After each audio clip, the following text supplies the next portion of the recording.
T-Mobile call dropping can stem from several key factors.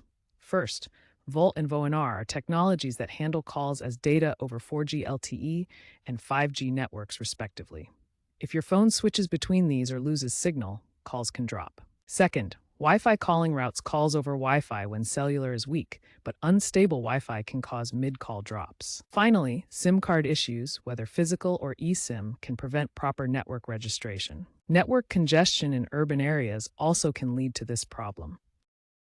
Start with basic troubleshooting steps to fix call drops. First, toggle airplane mode on and off to reset your connection.